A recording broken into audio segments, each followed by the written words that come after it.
Spoiler var arkadaşlar. Şu videoyu bir gömek la. Polis. Behzat Ç. amirimle Max Payne aslında aynı kişiler mi arkadaşlar? Şuna Geçen bir Max bakalım. Payne'i İklim tekrar değişiyor, oynadım. Bununla topraklar beraber kuruyor. 20. kere falan Dev dönüyorum göç oyun hareketleri sınırı. üstünde Fakat olur ideal hani konumlu küçüklüğümüzde oynadığımız Asya bir ile oyunu tekrar Avrupa oynamak, arasında lan bu kız bunu mu sırak anlatıyormuş başı gibi gibi bir köprü aydınlanma satıyorum. yaşarsın. Annesiyle Bu sefer beraber. hikayeye dikkat tamam. Galaktik mother, Türk we are İmparatorluğu sister. kurulsaydı Atlas, eyvallah, imparatorluğumuz kesenize Devlet Bahçeli bereket. mi olurdu? Ümit Özdağ mı? Tabii ilk fark eden ben olmamışım. İnternette yazınca ta 2011 yılından forum postları çıktı karşıma. Fakat bu sefer de başkalarının iki seri arasında kurduğu paralellikler biraz zorlama geldi. En sonunda kendim didiklemeye karar verdim. Kanalın logosunu bir şeye benzetiyorum ama tek ben miyim? Söyleyeyim kanka aklımdan geçeni. Amcaya benziyor değil mi logo kanka? Soru şu. Acaba Behzat Ç. Max Payne'in fazlasıyla başarılı bir Rahatladın değil mi birader? Evet. şekilde yerelleştirilmiş versiyonu mu? Yoksa Evet bakın tamam siz de bakın abi. Am değil mi abi? Rahatladık mı? Am mı? Tamam. Oh be abi. bu benzerlik sadece esinlenme düzeyinde ve polis klişelerinden mi kaynaklanıyor? Değil mi? Videonun devamında polisiye kurguların genelini, iki karakteri ve iki hikayeyi karşılaştırmalı olarak ele alıyoruz. İyi seyirler. Polisiye kurguların hikayesi 1920'lerin sonunda Amerika'da ortaya çıkan bir edebi türle başlıyor. Hard-boiled. Hard-boiled aslında iyi pişmiş yumurtayı tarif etmek için kullanılan bir terim. Fakat aynı zamanda 1. Dünya Savaşı için eğitilmiş Amerikan askerlerinin de hem saç tıraşlarından hem de sıkı eğitilmeleri dolayısıyla takma ismi olarak edebi anlamını kazanıyor.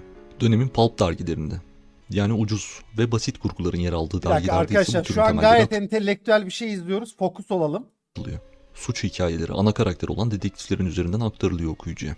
Türün ayırıcı özelliği ana karakterin yozlaşmış bir polis ağı ve organize bir suç şebekesiyle mücadele etmesi. İyi ile kötüyü ayıran şeffaf bir ayraç ve dedektifin bu ayracın kimi zaman sağında, kimi zaman da solunda kalacak şekilde sergilediği ahlaki tango. Dönem içerisinde türün ilk örnekleri verilirken bu romanlarda günümüzün polis kurgularında da sıklıkla işlenecek klişeler ortaya çıkmaya başlıyor. 40-50 arası bunalımı ise Hollywood sinemasının dönem içerisindeki bitki örtüsü olan ikinci bir terimi, film noiri. Yani kara filmi bizlere tanıtıyor. Ve bu hardboiled kurguların beyaz perdeye aktarılmasında müthiş bir aracıya dönüşüyor. Kara film büyük oranda yoğun bir çürümeyi ve buna eşlik eden psikolojik bunalımları sinemaya taşıyor. Karamsar, mutlulukla adeta dalga geçen senaryolar, suç ortağı denebilecek tehlikeli kadınlar olan femme fatale'lar. Dedektiflere beyaz perdede eşlik ediyor. Yüksek kontrastlı görüntü, özellikle klasik dönemin ardından televizyonların renkle tanışmasıyla kırmızı ve siyah temalar yoğunlukla kullanılıyor. Çok da uzatmadan evet, Max Payne ana hatlarıyla karşımızda duruyor artık. Cümleyici bakış. Çıktığı zaman oyun dünyası için heyecan yaratan ağır çekim mekaniği Matrix'ten alınıyor. Ve daha sonra Hollywood'a geçecek olan Hong Kong aksiyon filmi yönetmeni John Woo'nun Hard-Boiled adlı filminin senaryosundan da çok büyük oranda esinleniliyor. Öte yanda Behzat Amir, 90'lar arabesk rock sentezinin bir ürünü. Yeraltı türü, barda, gemide gibi filmleri bilenleriniz Ben Barda'yı hala izlemedim, izleyebileceğimi de düşünmüyorum chat ya. vardır. Devletle bir türlü barışamayan arabesk kültürün darbe yönetiminde iyice yerin altına itilmesi ve Kenan Evren'den sonra yönetimin Turgut Özal'a geçmesiyle beraber sıkışmış gerilimin bir anda patlamasından söz edebiliyoruz. Max Payne, Behzat Amir, Turgut Özal ve Kenan Evren. Mahşer'in 4 atlısı da derler. 80 darbesinden sonra apolitizasyon çalışmalarına büyük önem 16 veriliyor Türk evet, siyasetinde. Turgut Özal'la beraber ülkeye sıcak para girişi sağlanıyor. Sonraki nesillerin yani bizim faturasını ödeyeceğimiz bu özgürlük ve refah ortamında arabesk üzerindeki baskılar kaldırılıyor ve kültür hayatında globalleşme, Batı'nın sıcak takibine başlanıyor. Özellikle 90'lara gelindiğinde apolitik topluma tepki olarak yeraltı türü Kadıköy'de satanist yayınlar satan dükkanlara şok baskın yapıldı. Şeytana uyan toplam 85 kişi gözaltına... Ne? Oğlum galiba böyle bir dönemden geçti la TR. Satanistler. avantgard eserlerin ortaya çıkmaya başladığını. Metal müzik kasetleri. Ya şöyle yaşça büyük arkadaşlar var mı abilerimiz? O dönemde metalci olan var mı mesela, yani bu kaosu, bu terörizasyonu yaşamış olanlar? Hani biz düşününce arkadaşlar biz gene rahatız la. Hani la millet metal dinliyor falan diye şeytan müridi ilan edilmiş. Öyle bir şeyler yaşanmış yani. Tabii. Duvarı delip hamile bırak. Ne oluyor oğlum? Bu operasyon yiyen Geri adamlar 2 gelmedik. sene önce Yeni YouTuber'a geldik. video atmıştı. Olayı hatırlıyorlar. İyiyiz ya. Yani iyiyizden kastım şu. Ya değiliz, her dönemin yarraklığı var. Kapatın konuyu ya, bırak ya. Bırak. Ama sanki ya oğlum bir rahatlığımız da var lan. Tamam, ekonomik olarak yarrak gibi çok tamam, yani iyi bir ülke değil şu an kesinlikle, eyvallah baba, ben de yaşıyorum buranın içinde amık, eyvallah da hani kültürel olarak, yaşantı olarak sanki daha fütursuzuz lan. Allah falan sövülüyor oğlum internette, hangi dönemde Allah'ı söveceksin amık? Nerede görüldü ago? Anladınız mı demek istediğimi? Yani bir gevşeme oldu ve kimsenin sikinde değil o gevşeme yani. Anca nette. Ya tamam da Kanka abi sonuçta 33 bir yerde yaşındayım. yaşıyorlar bunu. Kadıköy'de kasetçileri basıp satanist diye topladılar. Sadece metal müzik satılıyor diye. Hadi buyurun. Amerika'da başkanın yüzüne sövüyor adamlar. Bura Türkiye kardeş. satanist, hippie falan diye gazetelerde afişe edilen metalci gençleri görüyoruz. Nubikun aleyküm Türkiye selam. rock barlarla ve aslında batılı anlamda rock müzikle tanışıyor. Özellikle müzikte arabesk rock sentezi tutuyor. Bu sentezi biliyorsun. Birçok dönemde Allah'a sövülüyordu Sedo. Sadece internet bunu açığa çıkarttı. Adana'da çok ünlüdür bu Allah'a sövmeler. Nasıl yani? En azından Niye Adana'da çok ünlü Allah'a sövmek? Adanalıyım doğru söylüyor. Oğlum nasıl ya? Sıcak diye mi? Hani bir sitem mi var?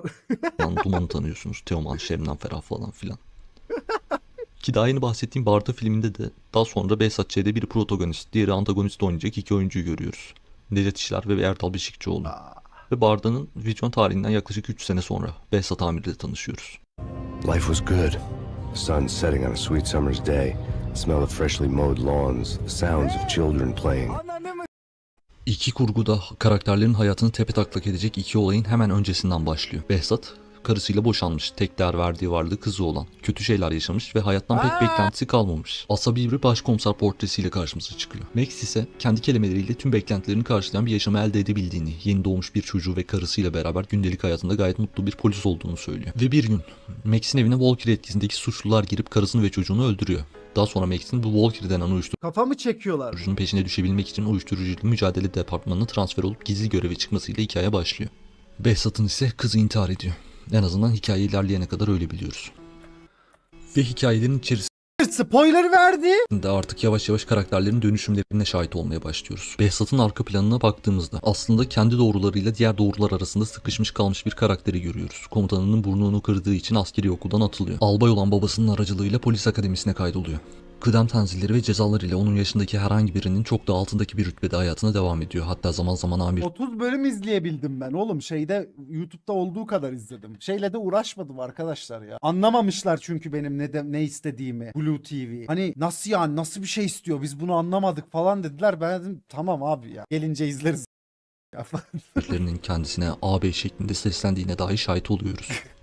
Kendisini hayata bağlayan kızının da kaybıyla beraber rütbe, makam, para gibi hırsları olmayan Behzat'ın yavaş yavaş nihilist bir hayatın içerisinde kayboluşunu ve çıldırışını Seni şimdi Fakat 20 çaresizce bir satır alo kanun yazmış. Seni şimdi dur ya. kendisini yavaş yavaş çürümekten kurtaracak bir şey arayışına da şahit oluyoruz aynı zamanda.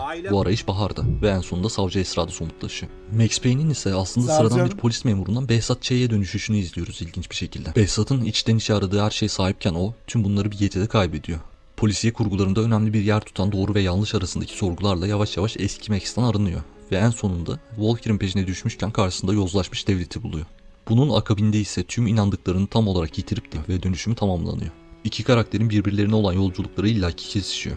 Behzat'ın Ercüment'le işbirliği yapıp yapmamaktaki tereddütleri. Max de başka bir mafya olan Vladimir Lem'le tereddütsüz işbirliğine dönüşüyor. Tüm polis Max'i bir polis katili olarak tanırken Max'in ismini temize çıkarmak gibi bir derdi yok. Behzat'ı ise oluyor kendisini lan? pek iplemediği meslekten atılma tehdidine karşı meslektaşları ve sevenleri kurtarıyor.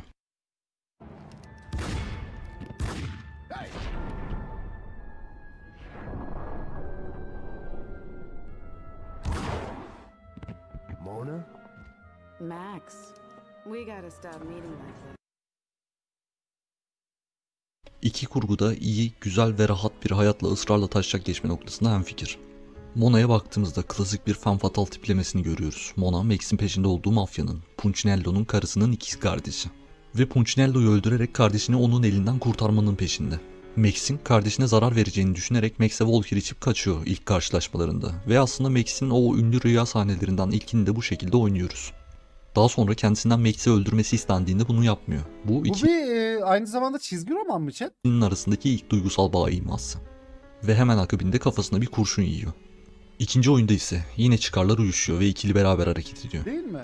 Fakat bu da çok uzun sürmüyor. Bu sefer baş düşman olan Vladimir Lem Bir dakika, böyle mi Max Payne?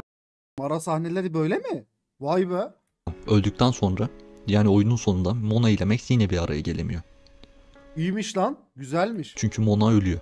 Savcı Esra ile Behzat'ın düşmanları ortak olsa da Max ile Mona'nın aksine yöntemleri ve değerleri arasında çok ciddi zıtlıklar var. Savcı Esra'nın karakterini belirleyen en önemli faktör adalete ve kanunlara olan sarsılmaz inancı. Bu kendisini Behzat'la evlenmesinin hemen ardından hapiste bulmasına sebep oluyor. Ve Behzat'ın mutlu sonu. Esra'nın hapisten çıkarken yediği bir keskin nişancı mermisiyle tekrardan Oğlum çok spoilerlıymış. Neyse kabul ediyorum ben bunu ya. Yapacak bir şey yok. Spoiler var arkadaşlar. son buluyor. 4. sezonda ise Savcı Esra'nın da Behzat'ın psikozlarına eklendiğini görüyoruz. Daha sonrasında Behzat'ın hayatına giren Eylül, romantik bir partner olmasa da Behzat'ın gerçeklik algısını tamamen kaydırıyor. Kim? Eylül ya Eylül. Hani geçen sefer şurada olay çıkmıştı ya. Amirim siz Oğlum Behzat bayağı şizotiyer bir şeye mi gidiyor lan en Eylül sonunda? diyorsunuz da Suzan o kızın ismi. Ya Suzan Eylül nesi kimse işte emniyet hani operasyon düzenleyecekti. Sen işe almıştın hatırladın mı şimdi? Amirim benim böyle bir operasyondan bilgim yok. Şeref diyorum. Şimdi Behzat'ın psikozlarının Max Payne'den esinlenildiği iddia edilebilir. Fakat iki karakter burada da ayrışıyor.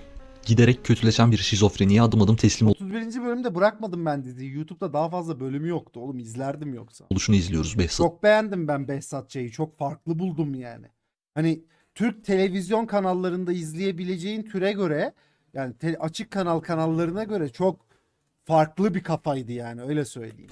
Max Payne ise bir travma sonrası stres bozukluğuna sahip ve aslında bunu bayıldığı anlarda yahut rüyalarında oyun bize sunuyor. Max rüyalarında kaybettiği ailesinin, karısının çığlıklarını ve çocuğunun ağlama seslerini duyarken Behzat kaybettiği kızının küçüklüğünü direkt karşısında görmeye başlıyor bir süre sonra. Ve uyuşma, iki karakterin hayatında da kritik öneme sahip. Max zaman zaman Walker'e maruz kalıp bunları yaşıyor. Ve oyun boyunca Max'i painkiller'larla, yani ağrı kesicilerle iyileştiriyoruz. Behzat'ın alkolikliği ise ofisinde vodka koyduğu emniyet bardağıyla, evinde hiç eksik olmayan bira şişeleriyle, meyhane toplantılarıyla defalarca kez gözümüze sokuluyor ki senaryonun ilerleyen kısımlarında reçeteli ilaçla kullanmaya başlıyor. Ve şizofrenisi bununla doğru orantıda kötüleşiyor kendisini. Hadi be. Başkomiser, biz öyle birbirimizi vurunca, birbirimizi kırınca bu memleket kurtulur mu zannediyorsun sen? Yok, hiç öyle zannetmiyorum. Yani sizin gibi sırtlanlara gidince yerinize başka sırtlanlar geldiğini çok iyi biliyorum. Şimdi Max Payne'den başladığım hikayenin ilk bölümünü 80 darbesi ve Turgut Özal'la bitirdim. Oktay Ve bu benimle eyvallah alakalı değil. Çolo. Türkiye'deki kültürel, sanatla alakalı her şey aynı zamanda ideolojik biliyorsunuz. Hiç bunun aksinin yaşandığı bir dönem olmamış. Bu noktada Türkiye'de geçen bir hikayenin, hele ki kurumsal yozlaşmayı ele alacak bir hikayenin de gerçekçi olabilmesi için ideolojik olma zorunluluğu ortaya çıkıyor. Dönem itibarıyla devlette yer edinebilmiş badem bıyıklı FETÖ'cülerle Ercüment Çözer ve Memduh'un, yani komik gelecek de kontrgerillanın arka planda dönen mücadelesini izliyoruz biz Behzat Ç'de. Bu adamlar apolitik mafyalar değiller kesinlikle. Fakat Behzat'ın apolitik kimliği bir şekilde muhafaza ediliyor. Burada Emrah Serbest'in politik görüşleriyle Behzat'ın hareketlerini karıştırmamak lazım. Çünkü Behzat'ın içinde kaldığı durumlara rağmen solculara bakış açısı, ulan bunlara da yazık ha, dan öteye gitmiyor. İşin içinde sevdiği birisinin çıkarları söz konusu olduğunda müdahale oluyor sadece. 4. sezonun sonunda iş 15 Temmuz'a bağlandığında ise Behzat'ın kendisinden Niye destek kör isteyen oldun memurlar, oğlum? ikiniz de aynı Biraz edit yapaydın. gibi bir tepki verdiğini görüyoruz. Öte yanda Max Payne, Walker'in kökenini Körfez Savaşı'nda buluyor. Maddenin Amerikan hükümeti tarafından süper askerler yaratmak için üretildiği ortaya çıkıyor. Bence video kötü değil, biraz amatör. Mafyanın da devletle arasındaki tıpkı Behzat Ç'de olduğu Yoksa gibi çocuk çok dolu bilgilerden bahsetti oğlum ya. bir organik bağı bu şekilde bir kez daha anlatılıyor. Hani başladı abi polisiye türünün başlangıcından amına koyayım. Hani o karakter tiplemelerine güzel şeyler anlattı ama edit zayıf. Bizlere. Çocuklar editte yoklar. Ve Max Payne'in sonunda durmaksızın şiddetlenen kar fırtınasının tüm sakinlerini evlerine tıktığı distopik bir New York'un arka sokaklarına, toplumun dışına itilmiş Muhammed Ali uçurtelerin ve kesene suçluların bereket canım. yalnızlığına. Behzat'ın psikolojik olarak başladığı yeri terk ederken Behzat başkomiseri aradığı yaşam sebebini, Şule'yi kazandı fakat karşılığında çok şey verdi. Oğlum İliklerine kadar neler oluyor amına koyayım, neler olmuş dizide. Ankara ve Pilli Bebek işlemiş, buruk bir sona uğurluyoruz. Gel gelelim bu noktada ben şunu anlıyorum. Max Payne türün aslında bütün özelliklerini barındıran klasik bir kurgu olarak karşımıza çıkıyor. Behzat'ın psikos sahneleri ve deri ceketinin buradan esinlenilmiş olması Max Payne'in globalde yaptığı etkiye baktığımızda mümkün. Fakat yine de daha geniş bir benzerlik aramaya kalktığımızda polisiye kurguların her birinde yer alan olaylardan daha ötesini paylaşmıyor Max Payne'le. Zaten yeraltı kurgularda kara kurgulardan evriliyor. Böyle düşünülmesinin sebebi ise muhtemelen Behzat Ç'nin Türkiye'de bu türün hikaye devamlılığı olan ve politik olmaktan çekinmeyen tek örneği olması. Oğlum bak ama benziyor ha biraz. Tamam Pepsi'ye de benziyor da arkadaşın da tuhaf değil yani öyle görmesi. Kolay gelsin. Siz ne diyorsunuz? Max Payne'i oynamış birisi Behzat Ç'yi Max Payne'e benzetir mi sizce? Alakası yok biraz. Yer yer. Arkadaşlar Max Payne oynamadım. Bir ara oynayacağız abi. Bir ara oynayacağız. Şimdi ne izleyebiliriz? Neye bakabiliriz chat? Var mı şöyle bir video?